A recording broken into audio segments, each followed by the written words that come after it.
Jadi siapa yang melakukan pertumpahan darah dan melakukan penyiksaan, pembakaran, itu tidak pernah dilakukan oleh orang yang bernama Muslim di Palestina. Yang melakukan itu dari dulu sampai sekarang, kalau tidak Yahudi, Nasrani.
Jadi Bapak Ibu yang diperdebatkan kemarin, jangan mengatakan Israel, karena Israel itu adalah nama lain dari Nabi Yakub. Kita setuju. Tapi Al-Quran menyebutnya bukan Israel, Bani. Coba dalam surat 17 itu Bani. Artinya potensi untuk melakukan kedurhakaan dan kemurtadan itu bisa saja terjadi anak cucu keturunan Nabi Yakub. Kalau Israelnya sendiri itu Yakub, tapi kalau Bani itu anak cucu keturunannya. Inilah yang kita katakan berulang kali diperingatkan oleh Allah yang melakukan tindakan kekejaman. Cuma Allah tidak merinci nama-namanya. Kita buka firman Allah dalam Al-Quran surat Bani Israel ayat 4.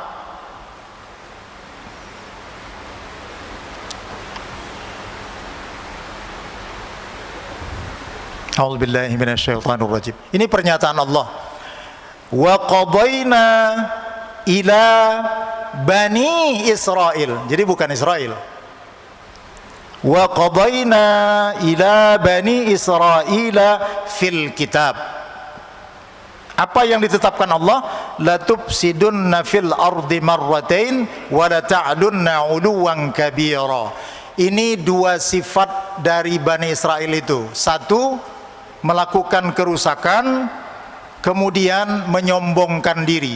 Sampai detik ini sifat itu melekat pada yang namanya Bani Israel yang menyimpang dari ajaran Yakub dan menyimpang dari ajaran Daud, menyimpang dari ajaran Sulaiman dan menyimpang dari ajaran Musa.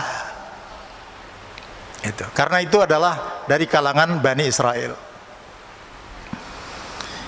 فَإِذَا جَاءَ وَعْدُ أُولَاهُمَا بَعَثْنَا عَلَيْكُمْ عِبَادًا لَنَا أُولِي بَأْسٍ شَدِيدٍ فَجَاسُوا خِلَالَ الدِّيَارِ وَكَانَ وَعْدًا مَفْعُولًا. Maka apabila datang saat hukuman bagi kejahatan yang pertama dari kedua kejahatan itu, kami datangkan kepadamu hamba-hamba kami yang perkasa, lalu mereka merajalela di kampung-kampung, dan itulah ketetapan yang pasti terlaksana.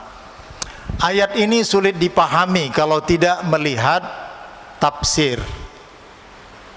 Ibnu Katsir menjelaskan bahwa tafsir surat Bani Israel ayat 5 ini berkenaan dengan merajalelanya kekuatan Jalut, ya, di wilayah Palestina. Kemudian Jalut itu dikalahkan oleh Talut, ya, artinya Talut tidak mampu menghadapi Jalut, ya. Kemudian Allah Subhanahu wa taala melihat kekuatan Talut yang dikalahkan oleh Jalut, disebutkan dalam surah Al-Baqarah, yang mereka diuji dengan menyeberangi sungai, ya. Maka Ibnu Katsir menyatakan orang yang perkasa itu adalah Nabi Daud atau King of David. itulah yang dapat mengalahkan Jalut. Sehingga kejahatan dan kesombongan di sekitar Al-Maqdis itu setelah Allah mengutus Nabi Daud alaihissalam itu selesai. Tetapi lagi-lagi mereka melakukan kejahatan, ya. Nah, kemudian ayat yang ke-6, summa radadna lakumul qarrata alaihim wa amdadna lakum bi amwali wa banina wa ja'alnakum aktsara nafira. Kemudian kami berikan kepadamu giliran untuk mengalahkan mereka. Itulah Allah mengutus Nabi Daud, ya. Kami membantumu dengan harta, kekayaan dan anak-anak, dan kami jadikan kamu kelompok yang lebih besar. Selesai King of David, Allah masih melanjutkan lagi keperkasaannya di bumi Al-Maqdis itu dengan mengutus King of Solomo, anak daripada Nabi Daud alaihissalam, yang kita kenal dengan Nabi Sulaiman, yang demikian besar kekayaan dan kekuasaannya, dapat memimpin Baitul Maqdis menjadi baldatun thayyibatun wa rabbun ghafur. Kita perhatikan, sejak zaman-zaman nabi-nabi Islam, Baitul Maqdis itu aman, damai, sentosa, tidak ada pertumpahan darah. Karena memang watak agama Islam itu adalah agama yang membawa keselamatan. Jadi nanti pun generasi di belakangnya pada masa Umar bin Khattab mengikuti bagaimana contoh yang diberikan oleh Daud dan Sulaiman yang menjaga Baitul Maqdis itu sedemikian rupa. Jadi ini sejarahnya cukup panjang. Jadi siapa yang melakukan pertumpahan darah dan melakukan penyiksaan, pembakaran, itu tidak pernah dilakukan oleh orang yang bernama Muslim di Palestina. Yang melakukan itu dari dulu sampai sekarang, kalau tidak Yahudi, Nasrani. Nanti kita buka. Islam menguasai Palestina itu dari kerajaan Turki Utsmani saja 400 tahun. Ya, Bani Saljuk 200 tahun. Total penguasaan Muslim, ya, Yerusalem itu sekitar 8 abad. Ya. Dan sebelum-sebelumnya banyak bangsa-bangsa yang menguasai dan memperebutkan Yerusalem ataupun wilayah Al-Quds. Kemudian Bapak Ibu, kita lihat lagi bagaimana kedurhakaan Bani Israel. Sekali lagi kita ingatkan pakai Bani, bukan Israel. Itu diungkapkan Allah di dalam Al-Baqarah 54, 55, 56. Jadi ayat-ayat ini sekarang populer untuk kita baca. Wa idza qala Musa liqaumihi ya qaumi innakum zalamtum anfusakum bittikhadikumul ajla fatubu ila bari'ikum faqtulu anfusakum dzalikum khairul lakum 'inda bari'ikum fataba 'alaikum innahu huwat tawwabur rahim. Dan ingatlah ketika Musa berkata kepada kaumnya, wahai kaumku, kamu benar-benar telah menzalimi dirimu sendiri dengan menjadikan patung anak sapi sebagai sembahan. Karena itu bertaubatlah kepada penciptamu atau bunuhlah dirimu, itu lebih baik, ya. Dia akan menerima taubatmu, sesungguhnya Dialah yang maha penerima taubat, maha penyayang. Jadi orang-orang Bani Israel yang berada pada zaman Nabi Musa itu juga melakukan kedurhakaan.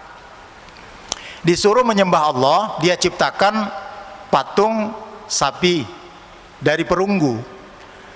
Ditinggalkan oleh Musa sebentar ke Bukit Tursina, mereka terprovokasi dengan seseorang yang tadinya adalah sahabat Musa, ya, tetapi kemudian murtad. Dia adalah Samiri dan berubah profesi menjadi paranormal dan dekat dengan kekuasaan Firaun. Nah, jadi orang-orang yang terpengaruh untuk meninggalkan Musa karena mengikuti ajaran Samiri itu. Jadi mereka melakukan kedurhakaan. Bapak Ibu, ayat 55, wa idz qultum ya Musa lan nu'mina laka hatta narallaha jahratan fa akhadhatkumus sa'iqatu wa antum tanzurun. Dan ingatlah ketika kamu berkata, wahai Musa, kami tidak akan beriman kepadamu sebelum kami melihat Allah dengan jelas. Coba, tidak ada lagi bangsa yang paling keras kepala selain daripada bangsa Bani Israel ini. Musa sudah lelah menyampaikan dakwah kepada mereka, mengatakan, hei Musa, kami tidak akan pernah beriman sebelum kami melihat ya Tuhan engkau itu.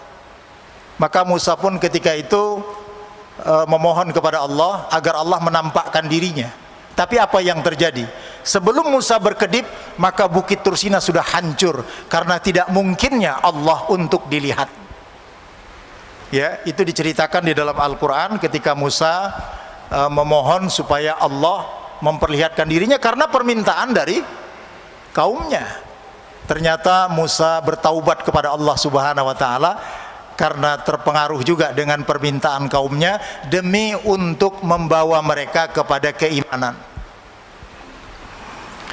Setelah peristiwa itu, maka umat Nabi Musa di bawah kekuasaan Musa dan umat Nabi Musa yang Bani Israel itu di bawah kepemimpinan Musa dan saudaranya Harun itu mendapatkan perlakuan yang sangat kejam dari penguasa ketika itu. Siapa penguasa ketika itu? Farao Ramses kedua, yakni Fir'aun. Maka ayat 57 dikatakan, wa zalalna 'alaikumul ghamama wa anzalna 'alaikumul manna wassalwa kulu min thayyibati ma razaqnakum wa ma zalamuna walakin kanu anfusahum yazlimun. Dan kami naungi kamu dengan awan dan kami menurunkan kepadamu manna wassalwa. Ini para mufasir mengatakan makanan yang diturunkan Allah dari surga untuk memberikan kasih sayang dan penghormatan kepada Bani Israel. Betapa sayangnya Allah, ya. Tapi mereka tetap melakukan kedurhakaan. Yang baik-baik, rezeki yang baik-baik yang telah kami berikan kepadamu, mereka tidak menzalimi kami, tetapi justru merekalah yang menzalimi diri mereka sendiri. Tibalah saatnya Musa dan Harun diperintahkan Allah untuk membawa kaumnya Bani Israel eksodus menuju Palestina atau tanah Kanaan. Kali ini juga mereka membangkang karena di sana ada penganut yang mendurhakai Allah. Diperintahkan kepada Musa dan kaumnya untuk pergi ke sana melakukan peperangan agar mereka yang tinggal di Palestina itu sadar dan kembali beriman kepada Allah. Jadi orang-orang Kanaan, orang-orang Yebus itu di Palestina awalnya itu menyembah berhala. Maka Allah mengirim Musa dan Harun dari Mesir menyeberangi Laut Merah untuk mendakwahi mereka. Mereka juga tidak mau, ya. Maka ayat 58, wa idz qulna dukhulu hadzihil qaryata fakulu minha haitsu syi'tum ragadan wadkhulul baba sujjadan wa kulu hittatun naghfir lakum khatayakum wasanazidul muhsinin. Al-Baqarah 58. Dan ingatlah ketika kami berfirman, masuklah ke negeri ini, Baitul Maqdis, Palestina, ya. Maka makanlah dengan nikmat berbagai makanan yang ada di sana sesukamu, dan masukilah pintu gerbangnya sambil membungkuk dan katakanlah, bebaskanlah kami dari dosa-dosa kami, niscaya kami ampuni kesalahan-kesalahanmu dan kami akan menambah karunia bagi orang-orang yang berbuat kebaikan. Jadi yang dinyatakan surah 58 ini adalah Musa beserta kaumnya. dan Musa mengikuti perintah Allah memasuki pintu gerbang Baitul Maqdis dengan penuh ketundukan atas kesyukuran kepada Allah Subhanahu wa taala yang telah diselamatkan dari negara Mesir dan mendapatkan tempat baldatun thayyibatun wa rabbun ghafur di Baitul Maqdis. Ma'asyiral muslimin rahimakumullah. Itu konteks Al-Qur'anul Karim yang mengungkapkan tentang sejarah Bani Israel mulai dari zaman Nabi Daud, Nabi Sulaiman, bahkan sebelumnya ya Nabi Ishak sampai kepada zaman Nabi Musa alaihissalam.